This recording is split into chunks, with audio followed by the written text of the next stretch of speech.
नमस्कार साथियों, मैं हरविंदर सिंह आप सभी का स्वागत करता हूं मेरे चैनल एचएस एजू पॉइंट पे।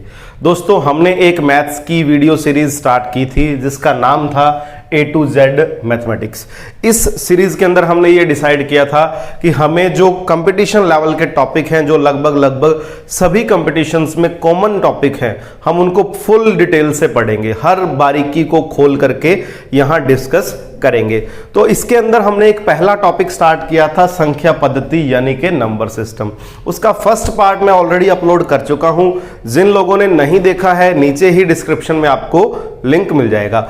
आज हम इस वीडियो के थ्रू सेकंड पार्ट लेके आए हैं और सेकंड पार्ट का जो फर्स्ट टॉपिक है, आज का जो फर्स्ट टॉपिक है वो है रेशनल नंबर। रेशनल नंबर, ठीक है ना। रेशनल नंबर को दोस्तों हिंदी में कहते हैं परिमेय संख्याएं। परिमेय संख्याएं, ठीक है ना। अब ये होती क्या है, थोड़ा सा डिटेल से समझिए। परिमेय संख्या यानी कि रेशनल नंबर क्या होता है, इसकी मैं पहले परिभाषा यानी कि डेफिनेशन लिख दूं। ऐसी संख्याएं जिन्हें P/Q के रूप में व्यक्त किया जा सके। देखो, यहां मैंने एक ब्रैकेट के अंदर खाली जगह छोड़ दी, थोड़ा सा ध्यान से समझिए। ऐसी संख्याएं जिन्हें P/Q के रूप में व्यक्त किया जा सके, the number which we can represent in the form of P/Q। ठीक है, अब यहां मैंने ब्रैकेट के अंदर एक खाली जगह इसलिए छोड़ी है क्योंकि यहां मैं ये लिखने वाला हूं P belongs to integer. P belongs to integer यानी कि पूर्णांक। Z यहां पे क्या है, पूर्णांक। पिछली वीडियो में मैं ये सारी बातें बता गया हूं। और Q belongs to Z। Q भी क्या होना चाहिए, पूर्णांक होना चाहिए यानी कि इंटीजर होना चाहिए। लेकिन जो मेन इंपॉर्टेंट बात है, Q does not belongs to zero, यानी कि Q नहीं होना चाहिए जीरो। Q जो है यानी कि डिनोमिनेटर जो है, यानी कि इस भिन्न का जो हर है वो जीरो नहीं होना चाहिए। ये क्या है, इसकी डेफिनेशन है। ध्यान से समझिए इसको। ऐसी संख्याएं जिनको हम किसी फ्रैक्शन में, किसी भिन्न के रूप में व्यक्त कर सकते हैं, लेकिन कंडीशन यहां ये है कि Q की वैल्यू जीरो नहीं होनी चाहिए, यानी कि नीचे वाला नंबर जो है वो जीरो नहीं होना चाहिए। अब इसके एग्जाम्पल्स देता हूं जिससे आपको ये सारी चीजें बहुत ही अच्छे तरीके से समझ आएंगी। देखिए, पहला एग्जाम्पल तो यही देता हूं कि मैंने लिखा 5/0। मैंने क्या लिखा, 5/0। अब यहां मैंने आपको बता दिया कि 5/0 लिखा, तो आपको पहली वीडियो के अंदर मैं ये बात बता के गया था कि जब जीरो डिनोमिनेटर में आती है, यानी कि जीरो जब हर के अंदर आती है, तो इसका मान हो जाता है अनंत। इसका मान हो जाता है अनंत यानी कि इनफाइनाइट, ठीक है ना। इसका मान अनंत हो जाता है और अनंत कोई भी नंबर होता ही नहीं है। अनंत कोई भी नंबर नहीं होता। अनंत ना तो प्राकृत संख्या होती है, ना पूर्ण संख्या होती है, ना पूर्णांक होता है। अनंत तो भगवान है भाई, अनंत कोई नंबर नहीं है। ठीक है, तो आपको यह ध्यान रखना है कि किसी भी संख्या के नीचे जीरो नहीं आनी चाहिए अगर हम रेशनल नंबर पढ़ रहे हैं तो। एक एग्जाम्पल मैं दे दूं अब आपको परिमेय संख्याओं के, बहुत सारे एग्जाम्पल देखिए। मैंने लिखा 5/7, मैंने लिखा 7/7, मैंने लिखा -5/7, मैंने लिखा 0, मैंने लिखा 0/7, मैंने लिखा √16, ठीक है, मैंने लिखा √4, मैंने लिखा √9। इस तरीके से ये नंबर्स मैंने लिखे और मैंने लिखा 5.67, ऐसे नंबर। ये सभी जो है एग्जाम्पल्स हैं, ये सभी जो है उदाहरण हैं परिमेय संख्याओं के, यानी कि ऐसी संख्याएं जिनको हम भाग में यानी कि भिन्न में रिप्रेजेंट कर सकते हैं, वो क्या है, परिमेय संख्याएं। अब यहां एग्जाम्पल में कुछ चीजें एक्सप्लेन करने वाली हैं, ध्यान से समझना। देखिए, 5/7 ऑलरेडी P/Q है। 7/7 कट जाएगा, 1 आ जाएगा, तो वो भी क्या है, P/Q है। ये ऑलरेडी P/Q है। माइनस प्लस का यहां कोई रिस्ट्रिक्शन नहीं है कि कोई संख्या प्लस की होनी चाहिए या माइनस की होनी चाहिए, ऐसी कोई पाबंदी नहीं है। जीरो अकेली हो तो भी ये क्या है, परिमेय संख्या है, क्योंकि जीरो के नीचे हम 1 लगा सकते हैं। 0/7 इसका मान भी क्या है, जीरो ही है। 0/7 होता ही क्या है, 0 ही होता है। 0/7 क्या होता है, 0 ही होता है। ये क्या है, परिमेय संख्या। अब यहां मेन बात आती है, √16 का मतलब है प्लस माइनस 4, प्लस का 4 भी और माइनस का 4 भी। तो बेटा अकेला 4 हो, चाहे वो प्लस का चाहे वो माइनस का, इसके नीचे हम 1 लगा सकते हैं, बिल्कुल लगा सकते हैं। तो क्या ये संख्या p/q के फॉर्म में नहीं आई? देखिए दोनों ही संख्याएं p/q के फॉर्म में आई हैं। इसी तरीके से √4 को मैं लिख सकता हूं +-2, यानी कि और खोल के लिखें तो 2/1 यानी कि -2/1। ये दोनों भी क्या है, p/q की फॉर्म में है। इसी तरीके से √9 को लिख सकता हूं +-3, यानी कि माइनस और +3/1 और -3/1। अब ऐसी संख्याएं जो डेसिमल नंबर हो, यानी कि दशमलव संख्याएं हो, तो पॉइंट हटाते हैं, 00 लगाते हैं। पॉइंट के बाद जितनी संख्याएं होंगी उनको उतनी 0 नीचे लगा देंगे। अब ये नंबर बन गया 567/100, ये नंबर बन गया परिमेय संख्या। तो ये तो थी इसकी एक आसान सी डेफिनेशन और इसके आसान से एग्जाम्पल। लेकिन इसकी एक बड़ी शर्त है, परिमेय संख्या होने की एक बहुत बड़ी शर्त है। क्या कंडीशन है?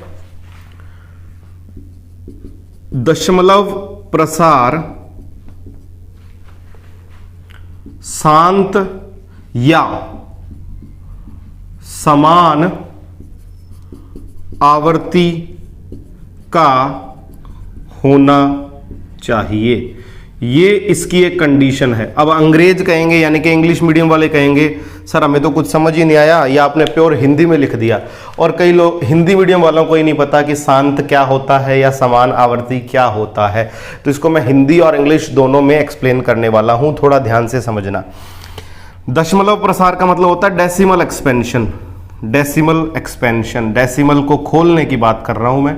डेसिमल एक्सपेंशन शांत या समान आवर्ती का होना चाहिए। तो इसको इंग्लिश में लिख ही देता हूं, decimal expansion should be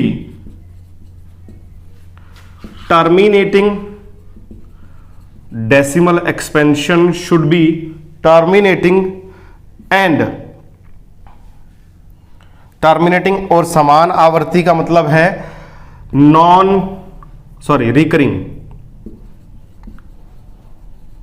recurring या रिपीटिंग होना चाहिए।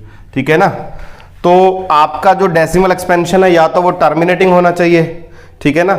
अगर वो नॉन टर्मिनेटिंग है तो वो रिकरिंग या रिपीटिंग होना चाहिए। अब ये जो मैंने यहां हिंदी और इंग्लिश लिखी, ये जिन लोगों को मैथ्स की लैंग्वेज नहीं आती है उनके लिए तो ये उर्दू के बराबर है, उनको तो ये कुछ भी समझ नहीं आया। इसके मैं एग्जाम्पल्स देता हूं, आप ध्यान से समझना, आपको समझ में आएगा 100%।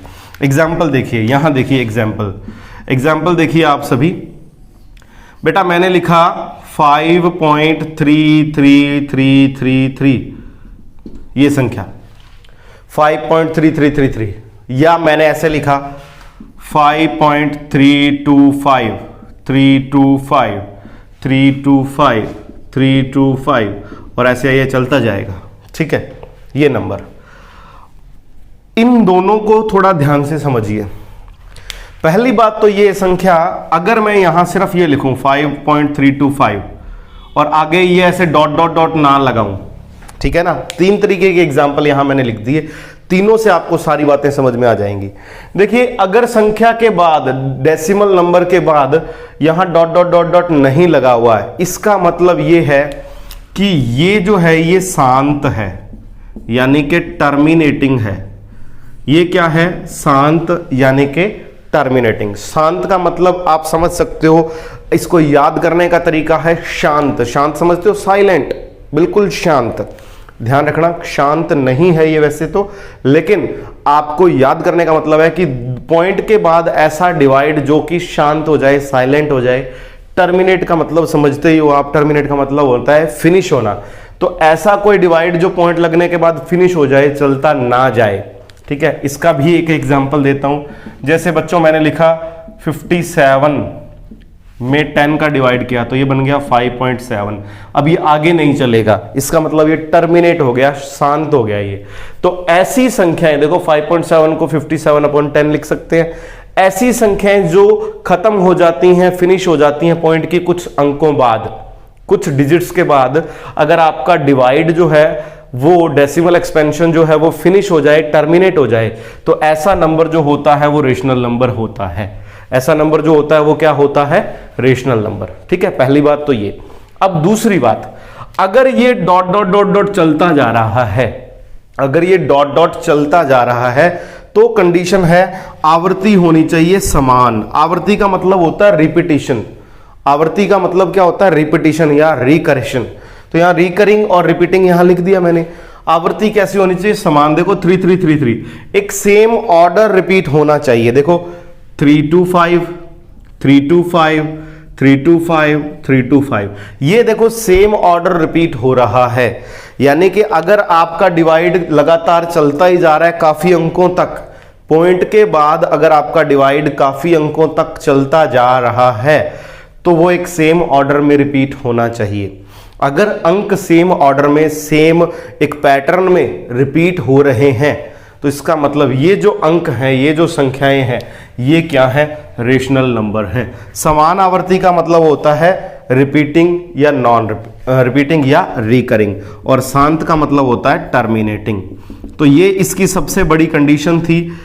परिमेय संख्या क्या होती है? अगर आपसे कोई परिभाषा पूछ ले, सिर्फ परिभाषा, तो परिभाषा तो सिर्फ यही है, ऐसी संख्या जिनको p/q की फॉर्म में लिखा जा सकता है और जिनमें q क्या ना हो, जीरो ना हो। इसकी सबसे बड़ी कंडीशन है कि दशमलव प्रसार जो है वो शांत होना चाहिए। अब आप एक बात और समझ लेना ध्यान से कि यहां मैंने √16 लिखा, 4 आ गया प्लस माइनस का, √4 लिखा +-2 आ गया, √9 लिखा +-3 आ जाएगा। लेकिन अगर मैं यहां एग्जाम्पल में लिखूं √3, √2, √5, यानी कि ऐसी संख्याएं जिनके अंडर यानी कि वर्गमूल पूरे नहीं निकलते हैं। देखिए ये 16 का रूट 4 पूरा निकलता है, 4 का रूट 2 पूरा निकलता है, 9 का रूट 3 पूरा निकलता है। ऐसी संख्याएं जिनके वर्गमूल या स्क्वायर रूट पूरे नहीं निकलते हैं, फिनिश नहीं होते हैं, पॉइंट के बाद चलते जाते हैं, ये एग्जाम्पल नहीं है परिमेय संख्याओं के, ये परिमेय संख्याओं के एग्जाम्पल नहीं है। तो कुल मिला के ये आपका जो है फुल डिटेल थी आपके सामने रेशनल नंबर की, परिमेय संख्याओं की। अब हम करते हैं इर्रेशनल नंबर यानी कि अपरिमेय संख्याएं। देखिए सेकंड पार्ट है आपके सामने इर्रेशनल नंबर यानी कि अपरिमेय संख्याएं। अब ये क्या होता है? जस्ट उसका अपोजिट है। वो रेशनल था, ये इर्रेशनल है, वो परिमेय था, ये अपरिमेय है। तो जो कंडीशन उसमें थी उसका जस्ट अपोजिट यहां पे होगा। तो इसकी जो अगर डेफिनेशन की अगर हम बात करें तो ये क्या है? ऐसी संख्याएं जिन्हें p/q के रूप में व्यक्त नहीं किया जा सकता। ऐसी संख्याएं जिन्हें p/q के रूप में व्यक्त नहीं किया जा सकता वो क्या होती हैं? अपरिमेय संख्याएं यानी कि इर्रेशनल नंबर्स होते हैं। अब कई बच्चों का यहां डाउट आता है कि सर आपने √16 को लिख दिया +-4 और आपने ये बोला कि -4/1 भी लिखा जा सकता है, 4/1 भी लिखा जा सकता है, इसलिए ये जो संख्या है वो परिमेय संख्या है। लेकिन अभी आपने थोड़ी देर पहले ये बताया कि √3 लिखें या √2 लिखें तो ये परिमेय संख्याओं के एग्जाम्पल नहीं है, क्योंकि आपने बोला कि इनको p/q की फॉर्म में नहीं लिखा जा सकता। देखिए इनके नीचे भी आप 1 लगा सकते हो। कई लोगों का यहां डाउट क्रिएट हो जाता है, देखिए इसके नीचे भी हम 1 लगा दें तो ये p/q बन जाएगा। नहीं भाई, इस बात का खास ध्यान रखना है कि √3 और √2 की वैल्यू लिखने के बाद इसका लास्ट जो आंसर आएगा वो p/q के रूप में लिखा जा सकता है या नहीं। जैसे मैं आपको बता दूं √2 का मान होता है 1.414 285 और आगे ये चलता जाता है। ठीक है। अब आप यहां देख सकते हैं डेसिमल के बाद यानी कि दशमलव के बाद कोई रिपीटिशन नहीं है, कोई सेम ऑर्डर नहीं है। 4 1 4 जरूर आया, 4 1 के बाद अगर 4 1 फिर 4 1 फिर 4 1 इस तरीके से आता तो हम इसको कहते कि ये समान आवृत्ति का है। तो यहां देखिए चलता तो जा रहा है, चलता तो जा रहा है यानी कि नॉन टर्मिनेटिंग तो है, नॉन टर्मिनेटिंग तो है, लेकिन ये नॉन रिपीटिंग भी है। उसमें कंडीशन थी शांत की और समान आवृत्ति की, इसमें कंडीशन क्या है, संख्या का दशमलव प्रसार, संख्या का दशमलव प्रसार अशांत या असमान आवृत्ति का हो। ऐसी संख्याओं को क्या बोलते हैं, अपरिमेय संख्याएं। यानी कि ऐसी संख्याएं जिनका जो डेसिमल एक्सपेंशन है, जिनका जो डेसिमल एक्सपेंशन जो है वो अशांत या असमान आवृत्ति का हो, अशांत या असमान आवृत्ति का। अशांत का मतलब है जो टर्मिनेट ना हो, यानी कि जो नॉन टर्मिनेटिंग हो, इस तरीके से डॉट डॉट डॉट डॉट चलता जाए, और उसी के साथ साथ क्या हो, असमान आवृत्ति। यहां वह लिख सकते हैं, दोनों कंडीशन होनी चाहिए। असमान आवृत्ति यानी कि देखो रिपीटिशन तो हो रहा है लेकिन असमान है।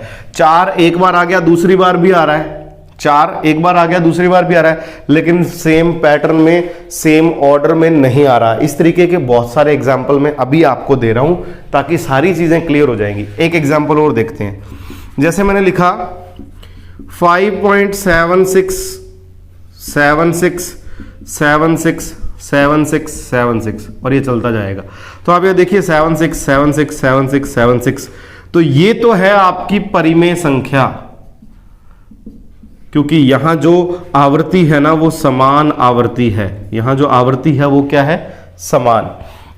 अगर यहां ये होता 5.76837906789341 इस तरीके से ये चलता जाता।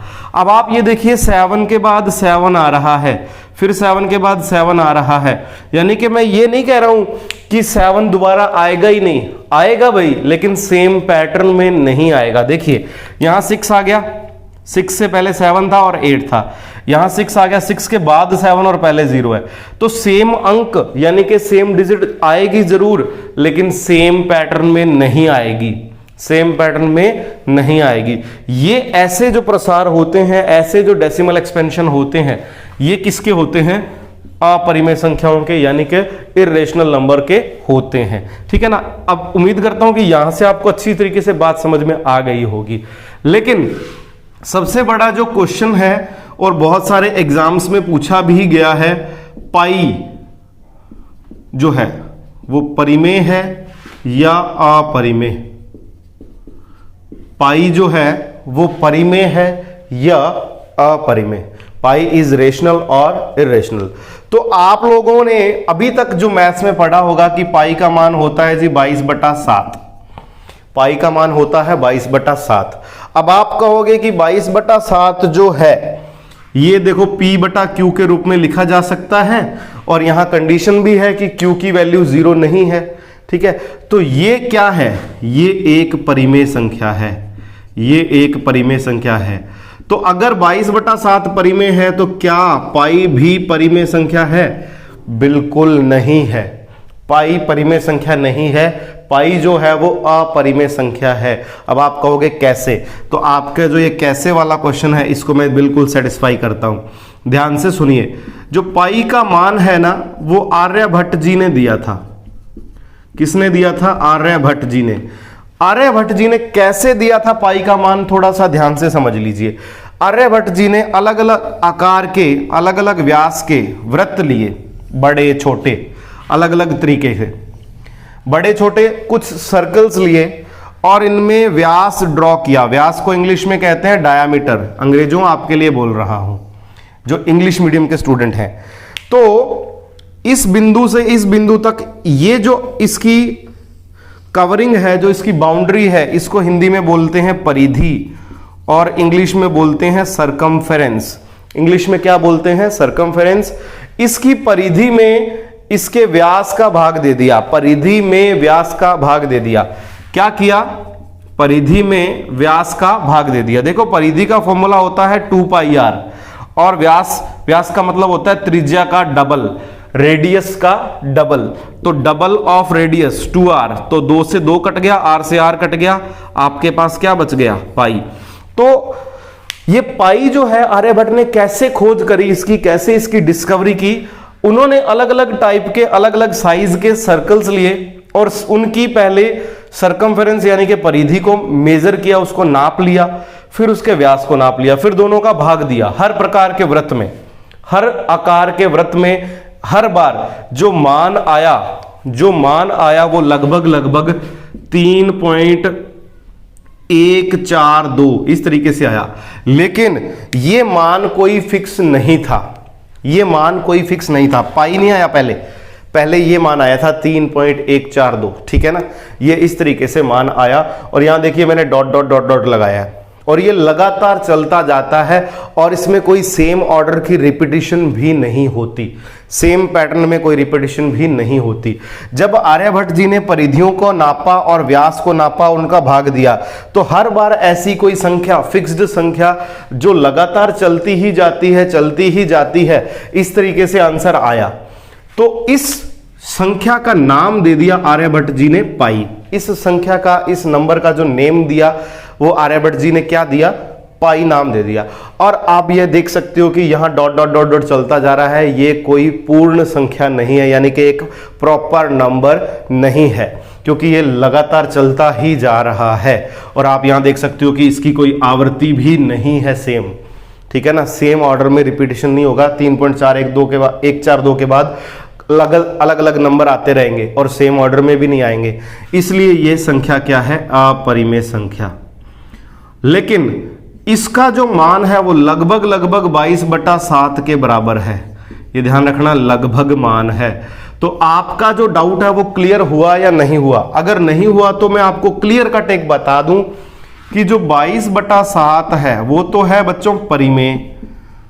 अगर आपसे पाई पूछ लिया जाए या 3.142 इस तरीके से ये पूछ लिया जाए, ये दोनों जो संख्याएं हैं ये अपरिमेय संख्याएं हैं। ये दोनों क्या है? अपरिमेय संख्याएं।